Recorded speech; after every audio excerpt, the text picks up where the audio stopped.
नए साल 2024 की बहुत बहुत शुभकामनाएं। और अब चलते हैं खबरों के सफर पर प्राइम टाइम बुलेटिन के साथ। द्वितीय अखिल भारतीय महाराजा दारसेन मेमोरियल शूटिंग चैंपियनशिप का भव्य समापन समारोह पूर्वक रविवार को किया गया। इसमें देश भर से 500 से अधिक युवा शूटरों ने भाग लिया। पुरुष, महिला और छात्र छात्रा वर्ग में प्रतिभागियों ने बेहतर प्रदर्शन करते हुए पदक जीते। लोहागढ़ रोड स्थित करनी स्पोर्ट्स शूटिंग और एडवेंचर अकादमी के तत्वावधान में 4 दिवसीय प्रतियोगिता आयोजित की गई। द्वितीय अखिल भारतीय महाराजा दारसेन मेमोरियल शूटिंग चैंपियनशिप का भव्य समापन समारोह पूर्वक रविवार को किया गया। इसमें देश भर से 500 से अधिक युवा शूटरों ने भाग लिया।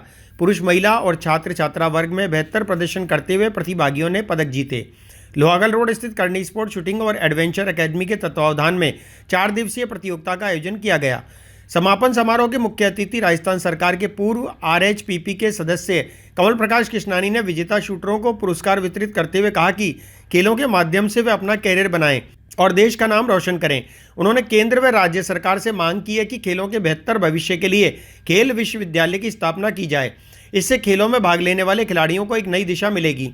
समारोह की अध्यक्षता भारतीय सिंधु सभा के राष्ट्रीय उपाध्यक्ष महेंद्र तीर्थानी ने की। इस अवसर पर अंतर्राष्ट्रीय बास्केटबॉल के तकनीकी अधिकारी रहे विनीत लोहिया, राष्ट्रीय सड़क सुरक्षा समिति के सदस्य वीरेंद्र सिंह राठौर, ग्राम पंचायत गोला की सरपंच श्रीमती सुमन कंवर विशिष्ट अतिथि रहे। विजेता प्रतियोगिता के आयोजन प्रमुख हिम्मत सिंह ने जानकारी देते हुए बताया कि 4 दिवसीय प्रतियोगिता में 5 वर्गों के मुकाबले आयोजित किए गए। चैंपियन ऑफ चैंपियन पिस्टल प्रथम आशीष सिंह, द्वितीय संदीप बिश्नोई और तृतीय मोनिका व राइफल NR प्रथम सौम्या सिंह करनी शूटिंग अकादमी, द्वितीय यश चौहान और तृतीय माया सिंह रहे। विजेता खिलाड़ियों को ट्रॉफी, स्वर्ण, रजत और कांस्य पदकों के साथ चैंपियन ऑफ चैंपियन को नगद पुरस्कारों से सम्मानित किया गया। तकनीकी संचालन सुश्री मंजू मीणा ने किया। साथ ही निर्मल सिंह राठौर, मनोज शर्मा, राजेंद्र सिंह भाटी और अरुण सिंह रेंज अधिकारी के रूप में प्रतियोगिता का सफल संचालन किया। कि जो आज शूटिंग प्रतियोगिता राष्ट्रीय लेवल पे हो रही है करनी एकेडमी पर और 31 दिसंबर 2023 को इसका समापन समारोह है, पुरस्कार वितरण समारोह है। ये दिन इन बच्चों को विशेष रूप से याद रखना चाहिए। जो आज जीत कर जा रहे हैं उन्हें तो याद रखना ही चाहिए, और साथ साथ जो द्वितीयाएं हैं, तृतीयाएं हैं, जिनकी पोजीशन और पीछे आई है, जिनका स्कोर कम रहा है, उन्हें भी याद रखना चाहिए कि उन्होंने सिर्फ शूटिंग नहीं करी है, शूटिंग के साथ साथ उस महापुरुष के लिए खेला है जिसने सीमाओं की रक्षा के लिए खुद बलिदान नहीं हुए। उनकी पत्नी लाडीबाई, जो दुनिया का पहला जौहर था, वो पहला जौहर महारानी लाडीबाई का रहा। उनकी दोनों पुत्रियां सूर्य कुमारी और परमल, दोनों ने अपना जीवन निछावर कर दिया सीमाओं की रक्षा के लिए। ऐसा इतिहास के अंदर बहुत कम मिलता है कि पूरा परिवार बलिदान हो गया। उसके नाम पर आज यहां पर शूटिंग प्रतियोगिता हो रही है, और इसके लिए सबसे ज्यादा मैं धन्यवाद देना चाहूंगा करनी एकेडमी के हिम्मत सिंह जी को, जिसकी हिम्मत पर यह कार्यक्रम आयोजित करता है। मैं सभी से आयोजन निवेदन करूंगा, हिम्मत सिंह जी के लिए तालियां बजाएं।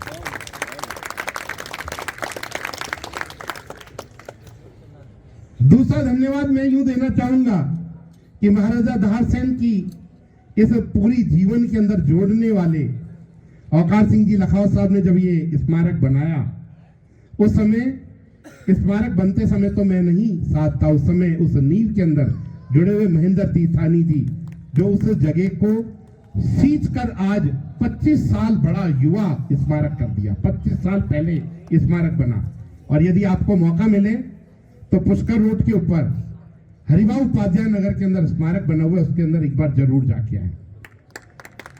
आपका मन खुश होगा वहां जाने के बाद। वहां की इसकी वाइब्रेशन जो देखेंगे, उस वाइब्रेशन के अंदर आपको अच्छी अनुभूति होगी। शूटिंग चैंपियनशिप 2023 के आज पारितोषिक वितरण कार्यक्रम में विराजमान स्वामी न्यूज चैनल के हेड श्री कमल प्रकाश जी कृष्णानी मुख्य अतिथि के रूप में विराजमान हैं। महेंद्र जी भाई साहब सिंधु महासभा राजस्थान के उपाध्यक्ष और महाराजा दारसेन स्मारक समिति के भी आप अध्यक्ष ही हैं, और विनीत लोहिया जी जो बास्केटबॉल के अंतर्राष्ट्रीय खिलाड़ी हैं और बहुत ही अच्छे जो है मंच संचालक उद्घोषक हैं, और हिम्मत सिंह जी जो कि संयोजन करनी शूटिंग के जो हैं मेन हेड हैं, और निर्मल सिंह जी, मनोज जी और जितने भी प्रतियोगी गण जिन्होंने इन प्रतियोगिता में भाग लिया और उनके अभिभावक गण, और जो भी अभी सफल रहे जिन्होंने अच्छे स्कोर प्राप्त किए, जिनको अभी पारितोषिक मिलने वाला, उन सबको जो कम अंक ले गया, कम स्कोर लेके आए, इन सबको बहुत बहुत शुभकामनाएं। और क्योंकि मैं वैसे तो खिलाड़ी के रूप में नहीं हूँ, मैं तो सड़क का खिलाड़ी हूँ कि सड़क पर हम किस तरह से खेलते हुए किस तरह से सुरक्षित चलें, उस पर मैं काम करता हूँ। आज के इस अवसर पर आयोजित इस प्रतियोगिता में जितने भी विद्यार्थियों ने भाग लिया है, मैं उन सबको हार्दिक बधाइयां प्रेषित करना चाहता हूं कि आप सबके मन में जो खेल की भावना है और खेल की भावना के साथ इस ऐसे मौसम में अपने घर परिवार को छोड़ करके इस आयोजन में सम्मिलित हुए हैं, निश्चित रूप से मैं परमपिता परमेश्वर से प्रार्थना करता हूं कि आपके द्वारा इतना जो उत्साह दिखाया गया है, आपके परिवारजन जो इसके साथ सहयोग कर रहे हैं, उन सब की प्रेरणा से आप आज के इस समापन के पश्चात भी देश में खेल की भावना बढ़ाने के लिए और आगे बढ़ेंगे, आप और ज्यादा सफल होंगे। इतनी मेरी ओर से मैं आपको शुभकामनाएं। साईं बाबा मंदिर में 26वां स्थापना दिवस बड़ी धूमधाम से मनाया जा रहा है। 3 दिवसीय चलने वाले इस कार्यक्रम के तहत आज दूसरे दिन साईं बाबा मंदिर में 11 कुंडीय गायत्री यज्ञ का आयोजन किया गया। इस मौके पर कई जोड़ों ने गायत्री यज्ञ कर आहुतियां दी। गायत्री यज्ञ के पश्चात सभी उदासीन संतों ने साईं बाबा को दुशाला पहनाई। साईं बाबा मंदिर में 26वां स्थापना दिवस बड़ी धूमधाम से मनाया जा रहा है। 3 दिवसीय चलने वाले इस कार्यक्रम के तहत आज दूसरे दिन साईं बाबा मंदिर में 11 कुंडीय गायत्री यज्ञ का आयोजन किया गया। ट्रस्टी श्री महेश तेजवानी ने जानकारी देते हुए बताया कि आज 26वें स्थापना दिवस के दूसरे दिन में साईं बाबा मंदिर में 11 कुंडीय गायत्री यज्ञ का विशेष आयोजन रखा गया। इसमें 3 राउंड में कई जोड़ों ने गायत्री यज्ञ में आहुतियां दी। गायत्री यज्ञ पश्चात सभी उदासीन संतों ने साईं बाबा को दुशाला पहनाई और सभी संतों और अजमेर दक्षिण से विधायक अनीता बघेल ने साईं की मध्याह्न आरती की। उसके बाद सायंकालीन धूप आरती की गई। तेजवानी ने बताया कि मंगलवार 2 जनवरी 2024 को तीसरे दिन के कार्यक्रम में प्रातः 6 बजे कांकड़ आरती, 6:30 बजे बाबा का मंगल स्नान, अभिषेक आरती, साईं पूजन, साईं धूनी पूजन, दोपहर 12:30 बजे मध्याह्न आरती, तत्पश्चात 1 बजे से भंडारा, महाप्रसाद और मंदिर के पट पूरे दिन खुले रहेंगे। आज भी कई हजारों की तादाद में आए साईं भक्तों ने कार्यक्रम में सम्मिलित होकर धर्म लाभ प्राप्त किया।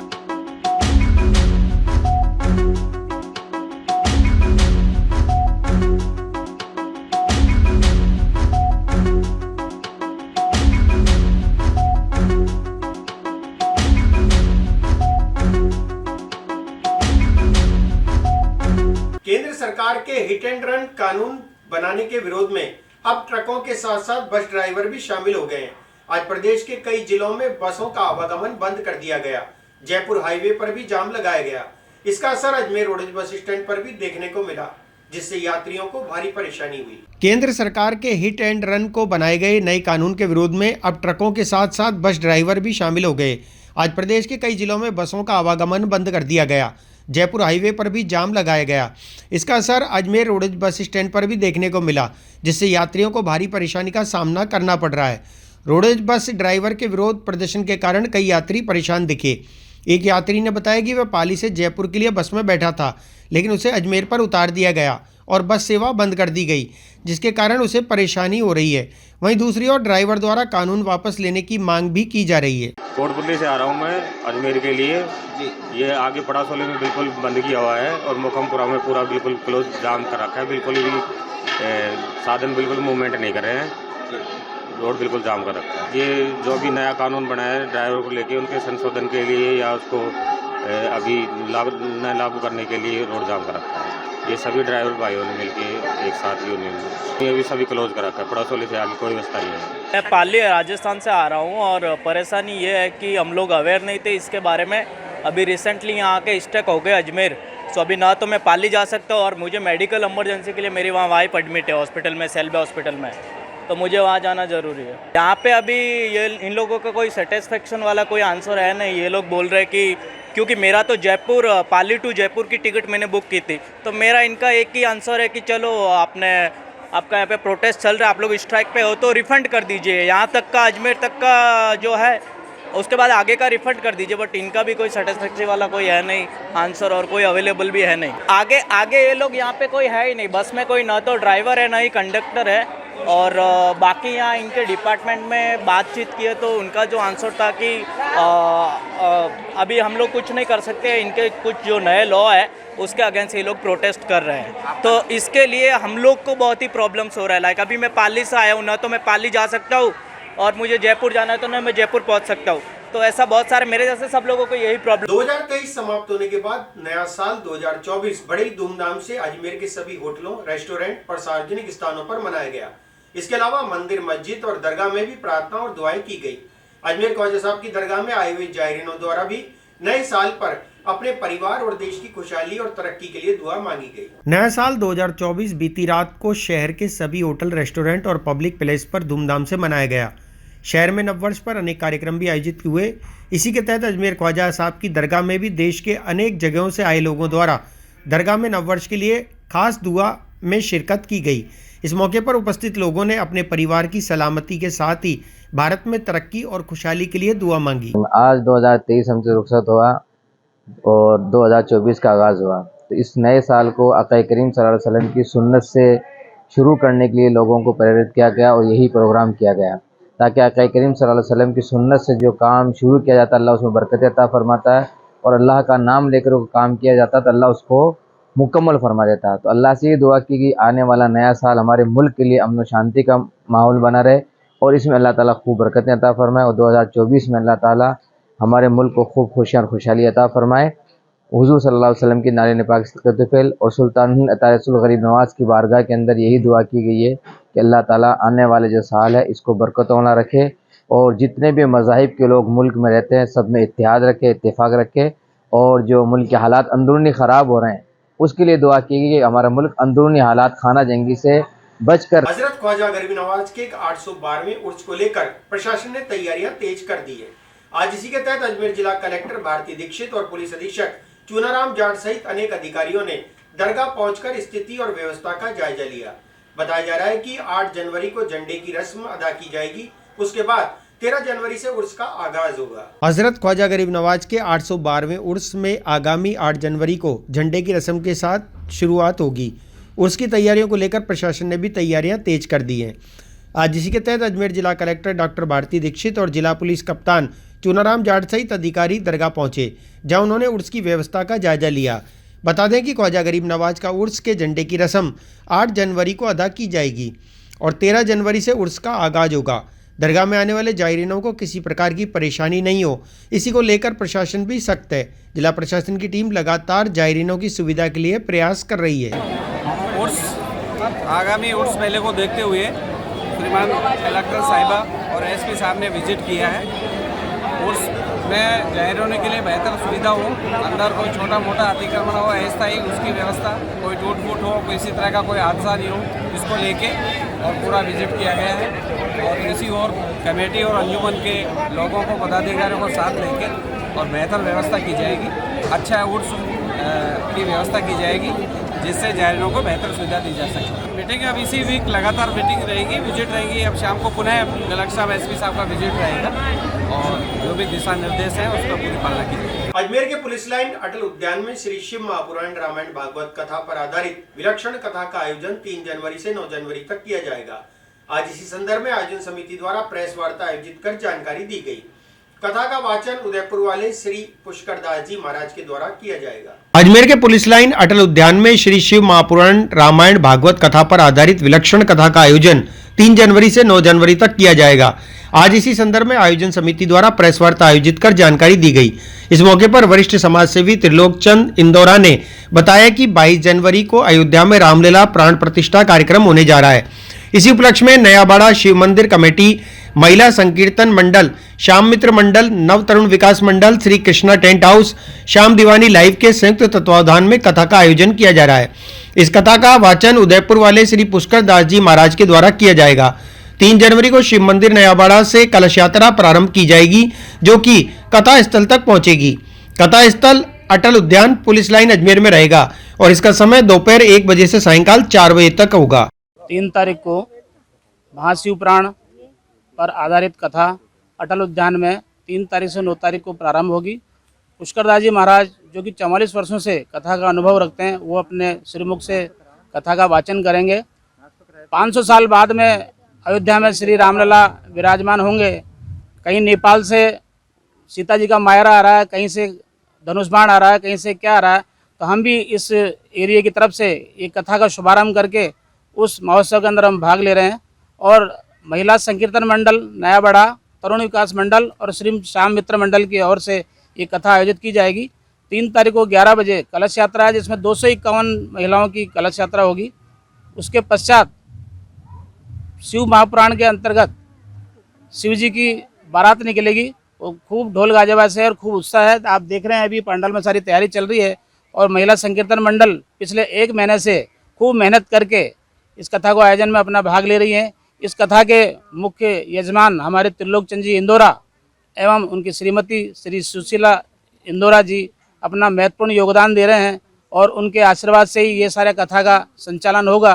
कथा का समय रहेगा दोपहर 1 बजे से लेकर 4 बजे तक का समय रहेगा। अजमेर के सभी वासियों को और क्षेत्रवासियों को और सभी मीडिया प्रभारी एवं उनके परिवार को नए साल की हार्दिक बधाई एवं शुभकामनाएं प्रेषित करता हूं। जैसा कि हम सभी को विदित है, 22 जनवरी को हमारे श्री राम प्रभु के मंदिर का शिलान्यास एवं उनकी मूर्ति की प्राण प्रतिष्ठा का आयोजन किया जा रहा है। उस उपलक्ष्य में हमारे नयाबाड़ा शिव मंदिर कमेटी एवं महिला संकीर्तन मंडल, नव तरुण विकास मंडल, श्याम मित्र मंडल, श्री कृष्णा टेंट हाउस, श्याम दीवाने लाइव ट्यूब चैनल अजमेर के तत्वाधान में ये कथा का आयोजन किया गया है। इस कथा के वाचक परम पूज्य श्री पुष्कर दास जी महाराज जो उदयपुर के रहने वाले हैं और इनको महाराज जी को 44 वर्षों का कथा वाचन का अनुभव है। इनके श्रीमुख से कथा का वाचन किया जाएगा, जो कि 3 तारीख से शुरू होकर बुधवार को और 9 तारीख तक मंगलवार तक चलेगा। समय होगा 1 बजे से शाम 4 बजे तक का। सभी भक्तजनों से हमारा निवेदन है कि ज़्यादा से ज़्यादा संख्या में यहाँ पधार कर धर्म लाभ प्राप्त करें, कथा को सुनें और इस कथा की शोभा बढ़ाएं। ज़्यादा से ज़्यादा अपने परिवार को और मित्रगणों को यहाँ पर लेके आएँ। 3 तारीख को सुबह 11 बजे शिव मंदिर नयाबाड़ा से कलश यात्रा के साथ पोथी को भी साथ में लेते हुए पुलिस लाइन चौराया होते हुए पुलिस लाइन की गेट के सामने अटल उद्यान में इसका समापन होगा।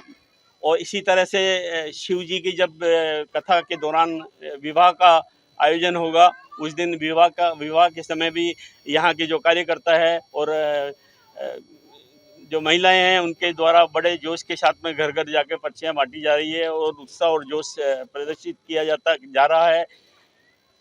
शिव बारात के अंदर एक नंदी का भी व्यवस्था की गई है, जिसके ऊपर शिव जी की बारात शिव जी को दूल्हा बना के बिठाया जाएगा। साथ ही रथ यात्रा और घोड़े और गाजे बाजे के साथ में शिव जी की बारात निकाली जाएगी। सभी भक्तजनों से निवेदन है कि ज़्यादा से ज़्यादा भाग लेके और कलश यात्रा में अजमेर बारगाम महिला सभा के तत्वावधान में आज मदारगेट स्थित सूरजकुंड श्याम बाबा मंदिर पर पौष बड़ा महोत्सव का आयोजन किया गया। इस अवसर पर भगवान को पौष बड़े का भोग लगाकर उपस्थित श्रद्धालु और भक्तों में प्रसाद वितरित किया गया। अजमेर भार्गव महिला सभा के तत्वावधान में आज मदारगेट स्थित सूरजकुंड श्याम बाबा मंदिर पर पौष बड़ा महोत्सव का आयोजन किया गया। इस अवसर पर संस्था सचिव पारुल प्रणय भार्गव और पारुल पुनीत भार्गव ने जानकारी देते हुए बताया कि प्रत्येक वर्ष भार्गव महिला सभा द्वारा पौष बड़े का आयोजन किया जाता है। आज इस मौके पर भगवान को पौष बड़े का भोग लगाकर उपस्थित श्रद्धालु और भक्तों में प्रसाद वितरित किया गया। ये सुंदरकुंड मंदिर है, मदार गेट पे सूरजकुंड मंदिर है, मदार गेट पे जो स्थित है। तो यहाँ पर सबसे पहले तो मैं सभी को नव वर्ष की बहुत बहुत शुभकामनाएं देती हूँ। और आज नव वर्ष के उपलक्ष्य में हमारे अजमेर भार्गव महिला सभा के सभी पदाधिकारी व कार्यकारिणी ने मिलकर यहाँ पे पौष बड़े का आयोजन किया है। और हम मतलब सभी लोग यहाँ पे एकत्रित होके और सबको शुभकामनाओं के साथ प्रसाद वितरण करते हैं। यहाँ पर 21 किलो का पौष बड़े का आयोजन किया गया है और हम सब लोग मिलके यहाँ पे सुबह से एकत्रित है। पहले आरती की, उसके बाद सभी को जो भी यहाँ पे आ रहे हैं भक्तजन उनको प्रसाद वितरण करते हैं। हमारे टोटल 20 कार्यकारिणी और पदाधिकारी मिलाकर 20 मेंबर हैं भार्गव महिला सभा। ट्रक और ट्रेलर ट्रांसपोर्ट एसोसिएशन द्वारा आज जिला कलेक्ट्रेट पर प्रदर्शन कर केंद्र सरकार द्वारा बनाए गए कानून को वापस लेने की मांग की गई। इस मौके पर ट्रांसपोर्ट के पदाधिकारियों ने कहा कि सरकार द्वारा बनाए गए हिट एंड रन कानून के तहत उन्हें ज्यादा परेशानी का सामना करना पड़ेगा। साथ ही कानून के अंतर्गत 10 साल की सजा का प्रावधान रखा गया है, जो कि गलत है। ट्रक और ट्रेलर ट्रांसपोर्ट एसोसिएशन द्वारा आज जिला कलेक्ट्रेट पर प्रदर्शन कर केंद्र सरकार द्वारा बनाए गए कानून को वापस लेने की मांग की गई। इस मौके पर ट्रांसपोर्ट के पदाधिकारियों ने जानकारी देते हुए बताया कि सरकार द्वारा बनाए गए हिट एंड रन कानून के तहत उन्हें ज़्यादा परेशानी का सामना करना पड़ेगा। उन्होंने बताया कि कई बार दुर्घटना होने के बाद अगर घायल को उठाने के लिए ड्राइवर रुकता है तो उसके साथ मारपीट की जाती है और नहीं उठाने पर कानून के अंतर्गत 10 साल की सजा का प्रावधान रखा गया है, जो कि गलत है। उपस्थित ड्राइवरों ने कहा कि दोनों ही तरीके से उन्हें नुकसान है। कभी इन मामले में उन्हें जेल भी हो जाती है तो उनके परिवार का भरण पोषण कैसे होगा।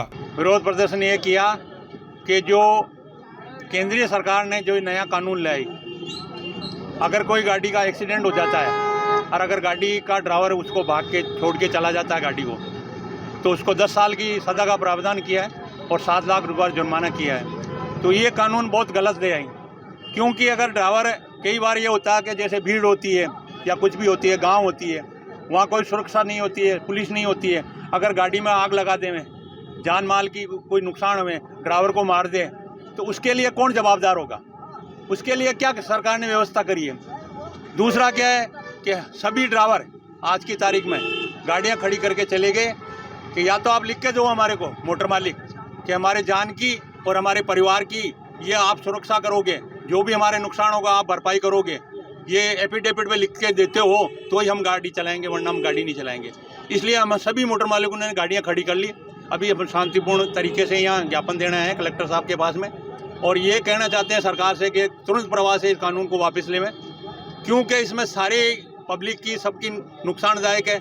अगर पब्लिक किसी आदमी को मारती है या कोई भी नुकसान होता है, जैसे गाड़ी में आग लगा देते हैं उसमें नुकसान होगा, कोई आदमी दूसरे के नुकसान हो जाता है, तो सारी जो क्षति होगी उसका कौन जवाबदार है? अगर कानून वापस नहीं लेते हैं तो गाड़ियां तो हमने आज से होल्डिंग कर दी, गाड़ियां नहीं चलाएंगे हम, और फिर मजबूर होकर ड्राइवर लोग जो जिनका रोजगार छीन के लिया गया वो रोड जाम लगाएंगे, उसमें सरकार को भी नुकसान होगा, राजस्व की हानि होगी। आज गाड़ियाँ अगर खड़ी हो जाती है सारी, आज सब जगह गाड़ियाँ खड़ी होगी, कांडला पोर्ट में गाड़ियाँ खड़ी होगी, बॉम्बे में गाड़ियाँ खड़ी होगी, कलकत्ता में गाड़ियाँ खड़ी होगी, पूरे सरकार के लिए हुआ, पूरे राजस्थान में ये अपने भारतवर्ष के लिए कानून हुआ।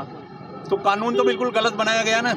इस तरह का कानून कैसे बना लिया उन्होंने कि आज हम ज्ञापन दे के जा रहे हैं, 2-4 दिन में अगर इसकी कोई सुनवाई होती है, इस कानून को वापस लेते हैं तो ठीक है, वरना फिर जैसे भी है ड्राइवर लोग जो भी है हम तो गाड़ियाँ खड़ी कर सकते हैं और हमारे पास इससे सरकार को नुकसान होगा, सारी फैक्ट्री बंद हो जाएगा, सारा काम बंद हो जाएगा। जैसे हमारे नसराबाद में टोटल जितनी भी गाड़ियां हैं आज 5000 टेलर है, वो सीमेंट में चलती है, तो सीमेंट फैक्ट्री बंद हो जाएगी। केंद्र सरकार की योजनाओं को जन जन तक पहुंचाने के लिए प्रधानमंत्री नरेंद्र मोदी की विकसित भारत संकल्प यात्रा का पुष्कर के मेला मैदान में पालिका अध्यक्ष शिव स्वरूप महर्षि ने शुभारंभ किया। इसके तहत स्वास्थ्य मेला, उज्ज्वल योजना, आधार कार्ड अपडेशन आदि के स्टॉल हैं। इसके साथ ही नागरिक उपयोगी अन्य सभी योजनाओं का लाभ दिलाने के लिए भी इन स्टॉल में व्यवस्था की गई है। केंद्र सरकार की योजनाओं को जन जन तक पहुंचाने के लिए प्रधानमंत्री नरेंद्र मोदी की विकसित भारत संकल्प यात्रा का पुष्कर के मेला मैदान में पालिका अध्यक्ष शिव स्वरूप मैडची ने शुभारंभ किया।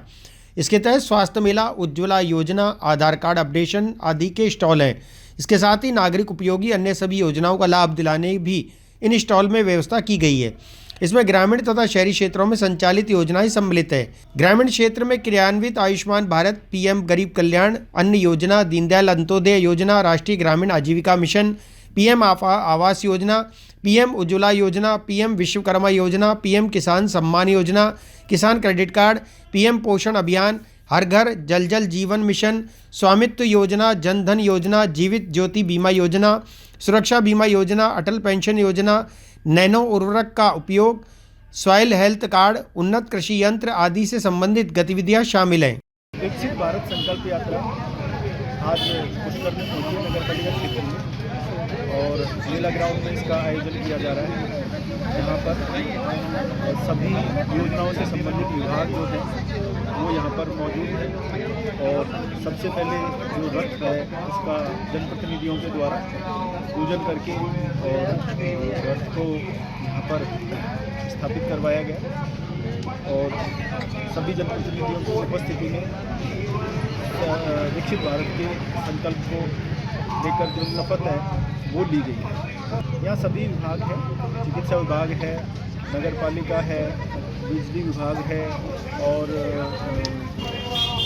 लगभग ये रसद विभाग है, तो लगभग 15 स्कीम है, उनके सभी विभाग यहाँ पर जो भी व्यक्ति है उन स्कीम से संबंधित पंजीकरण जो है आज ही तुरंत ऑन द स्पॉट करवा सकते हैं। आज विकसित भारत संकल्प यात्रा का उस तीर्थ नगरी पुष्कर के अंदर इसका स्वागत ओपनिंग की गई, और जिसके अंदर माननीय प्रधानमंत्री जी नरेंद्र मोदी जी और केंद्र सरकार की जो योजनाएं हैं गरीबों को लाभ पहुंचाने वाली, उन योजनाओं का प्रचार प्रसार करके ज़्यादा से ज़्यादा गरीब लोगों को और ये लाभान्वित हुए इस योजना के तहत ये कार्य का आज शुभारंभ किया गया। फिलहाल इस बुलेटिन में इतना ही। मुझे दीजिए इजाजत। देखते रहें स्वामी न्यूज़।